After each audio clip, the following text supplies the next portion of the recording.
A lot of games feature moments that just blow your frigging mind. Hi folks, it's Falcon, and today on gameranx, 10 holy shit in-game moments from the 2000s. Just a quick disclaimer that you should probably understand. You know, from the video title, it shouldn't shock you or anything, but we are spoiling the hell out of some old games. So we just want to make sure you've been warned. We've also done another video like this.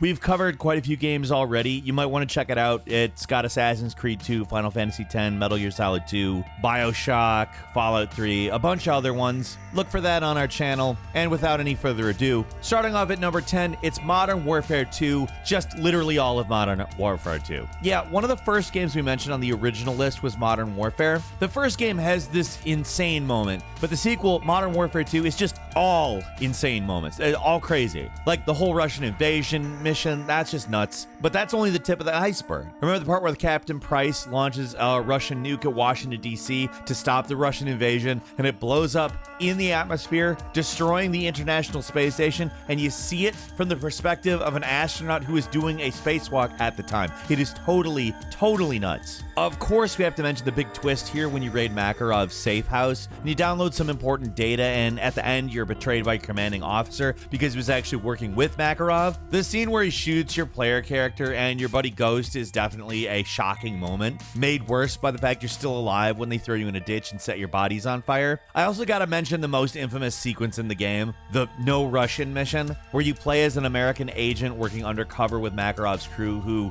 well, you know at this point, right? They shoot up an airport and it is brutal as all hell. We're not gonna show much of this sequence because it's actually pretty messed up, but we have to mention it. It's controversial to say the very least, but it's also honestly really shocking. Modern Warfare 2 is just a madhouse. The whole thing, the whole campaign, it fires on all cylinders basically all the time, and it never gives you a breath or a time to think about what's happening. Just crazy stuff, one after the other after the other. And number 9 is Metal Gear Solid 3's ending. Metal Gear Solid 2 has a crazy ending, but the ending to Metal Gear Solid 3 is also shocking in its own way. It's a little easier to understand, but it's also way more devastating. Like, there's a reason why it's cited as one of the best endings of all time. It's an all-time great example of video game storytelling. In comparison to the twisted stories of other Metal Gear games, it's a little more grounded, has fewer supernatural twists. Really the shocking part is how grounded in the emotions it is than anything else. Basically, the main bad guy of the game is the boss, your mentor, who defected to the USSR. It's never revealed why they did it until the very end, where you find out that no, they didn't actually defect. They were loyal to their country till the end, even though they were being manipulated and used by the government, and knew it. You only find this out after you kill her, of course, which leaves Snake pretty disillusioned with anything. The whole mission was a sham so that the US wouldn't lose face in an international standoff, and the boss is the one who paid the price. Kojima is well known for his overly long cutscenes, but if he's good at anything, it's capturing iconic moments, and the part where a tearful Snake salutes the boss's unmarked grave is just that, completely iconic. It's less of a shocking or confused holy shit moment, and more of a shocking wow holy shit moment. At number 8 is Mass Effect 1's Speaking with Sovereign. He's one that got brought up in the comments to our previous video like so much, and for a good reason too. In the original Mass Effect game, everything seemed pretty standard sci-fi. You're hunting down a rogue specter by the name of Saren, and for most of the game he seems like who's in charge on the bad side. Also, various people are just like painfully oblivious to how evil he is. But all of it changes when you get to Vermeer, the planet where Saren's base is. When you get inside, you meet a scientist who explains to you how special his ship is, and the strange mind control power that it has. So, weird ship, right? Got it. But when you go into his private lab, a hologram of the ship appears and starts talking to you. Like, alright, it's not just a ship, it's actually a living thing, a Reaper. And rather than Saren controlling it, it's controlling Saren. The real bad guy was there the entire time, and nobody realized it. This thing is menacing as hell and changes the story from some evil guy wants power to ancient robot space bugs want to destroy all sentient life, which is a hell of a jump. This sets in motion the story of the entire trilogy, and weirdly enough, this is the most we ever actually see a Reaper talk for the rest of the series. It's also one of the coolest moments in the original Mass Effect, hell, one of the best in the entire series, and it really just boils down to a hologram talking to you, but it's great and weirdly creepy too.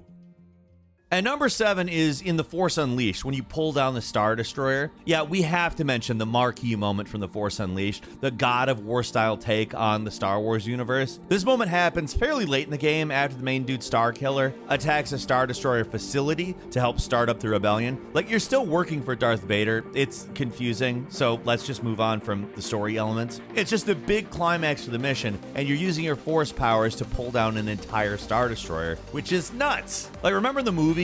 The biggest thing anyone uses Force powers on is the X-Wing that Yoda moves with the Force, and Yoda's supposed to be like the ultimate Jedi Master, which is interesting because he also tells you through the Force all things are possible, blah, blah, blah, but it's kind of a step up. They don't make things easy for you, though. The whole QTE that controls is kind of infamously confusing to pull off, and it left a lot of people hopelessly fiddling with the controls while the Star Destroyer just kind of sat up there. It kind of killed the moment for those folks, but for people who were able to pull it off, it is an epic thing to see. At number 6 is Fallout 3's nuking Megaton.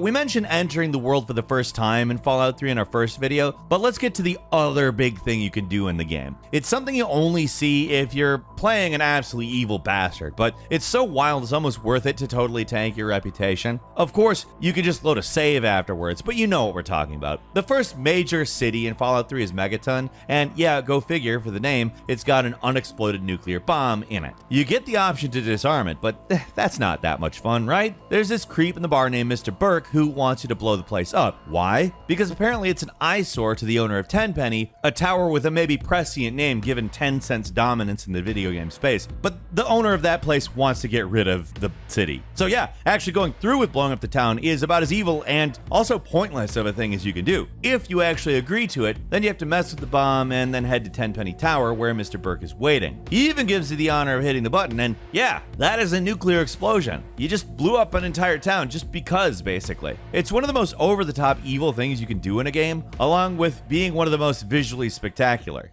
At number 5 is Crysis 1, the first level's mind-blowing graphics for the time. Now, when Crysis first came out in 2007, it was a technical marvel, and remained a benchmark for PC performance for years to come. Can it run Crysis wasn't just a meme, it was a serious question when building your PC back then. Now, nearly 15 years later, it still looks good, even if it's not quite as impressive as it appeared back then. You really have to go back and think about the games that were released at the time and compare them, like Modern Warfare 1, Uncharted 1, the first Witcher game, the original Assassin's Creed. Like, they're all good games in their own ways, and even graphically speaking, they weren't bad at all. They're just not doing half of what Crysis did. It had real-time lighting, massive open-world environments with incredibly dense and detailed jungles, destruction physics, and all kinds of other impressive effects, and it was simply just on another level. It was so ahead of its time. The first level was definitely the graphical showcase, starting with you parachuting down to the island in real time at night, slowly working through smaller environments before getting the whole view of the island just as day breaks. It was like truly a graphics card melting holy shit moment to play this game when it came out.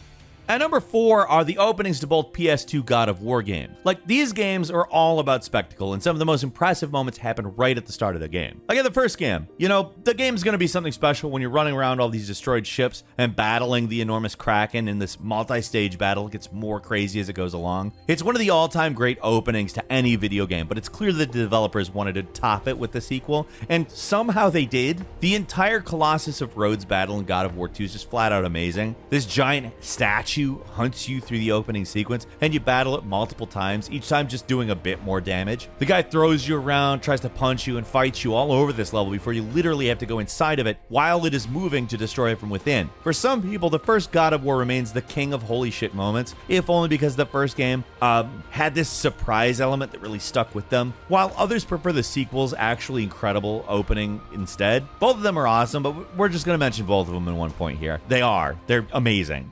At number 3 is Assassin's Creed 2's ending. This is probably the most requested entry on this list, and for good reason. We mentioned a few crazy things from this game in part 1, like seeing Adam and Eve in a vision and fist fighting the Pope. But the ending might be the most mind-blowing thing in the entire series, let alone this game. At the end, after, fist fighting the Pope, you enter the vault hidden under the Vatican. You're expecting to find another piece of Eden, but instead, it's a lot weirder. It's this hologram of a person named Minerva. Remember, these games are all about people traveling back in time to relive past people's lives, so Desmond is just the person controlling the simulation. Ezio actually has the story we follow, but here Ezio doesn't matter at all. The message is for a future guy instead. It's a little difficult to wrap your head around, but this whole thing blows the series wide open, and it's where the ancient people are formally introduced to the Assassin's Creed story. This moment blew a lot of people's minds back then, and for many remains one of the best moments in the series. Things have gotten a lot more convoluted since AC2, but this whole sequence remains a total holy shit moment and practically comes out of nowhere. At number 2 in Halo Combat Evolved, the Flood. I mean, how could we not mention Halo? How did we not mention it in the first part? The Flood are obviously a common enemy now, but back in the original game, they were a total shock. Humans end up on this mysterious space structure called a halo and fight their enemies called the Covenant. The main plot is just escaping the whole situation alive and stopping the Covenant from taking over the station. But then, the mission, 343 Guilty Sparks, starts, and suddenly things get a lot more horrific. You go into this weird containment facility where signs of a battle are everywhere and dead bodies are all over the place. Then you find a log left by some dead soldiers that shows them getting swarmed by something, and that's when they attack. These things just come pouring out of the walls and swarm you from every direction. They fight completely differently from the Covenant, using tiny creatures to possess dead bodies to fight for them. They are a total shock in the first game, and they raise the stakes considerably. It's just an awesome and creepy mission that we didn't see coming at all back then, especially considering it was pretty straight sci-fi up until that point. And you open that first door, see the wall of these things coming at you. It is a holy shit, maybe even shit your pants moment. And finally, at number 1, Star Wars Knights of the Old Republic, the Revan reveal. Along with BioShock's Would You Kindly, the big twist in the original coder is probably one of the best surprises in any game from the 2000s. This one was just huge. No one expected some wild twist in a Star Wars game because, I mean, it's a Star Wars game. They typically have pretty straightforward plots, the good guys fight the bad guys, but this whole reveal turns the entire story upside down and forces you to re-examine everything that had happened up until that point. And remember, back then, big cinematic moments didn't really happen in Western RPGs. Mass Effect was still a ways off. This is a predecessor to that game by BioWare. And so it's something that most people just didn't see coming. And it's just a really good twist. Here's what happens. In the game when you're fighting a Sith Lord named Darth Malak, whose master was Darth Revan, some wild crap goes down. Revan was apparently killed at the start of the game and was assumed to just be part of the backstory. But when you get captured by Malak, he reveals that you, the player character, are actually Darth Revan. You were just mind wiped so the Jedi could use you against the bad guys. So basically, every major Jedi character in the game was deceiving you, and the reason you're able to learn Jedi power so quickly is because you're just remembering abilities you've already forgotten. It is a brilliant twist that gives you a good reason to choose to be evil if you want, but also adds a lot of complications if you choose to be good. It is a high watermark for twists, not only in BioWare games, but really in most games. In our opinion though, no BioWare game has really managed to match this completely. It's just that much of a holy shit moment. And that's all for today. Leave us a comment, let us know what you think. If you like this video, click like. If you're not subscribed, now's a great time to do so. We upload brand new videos every day of the week. Best way to see them first is, of course, a subscription, so click subscribe. Don't forget to enable all notifications, and as always, we thank you very much for watching this video. I'm Falcon. You can follow me on Twitter at FalconHero. We'll see you next time, right here on gameranx.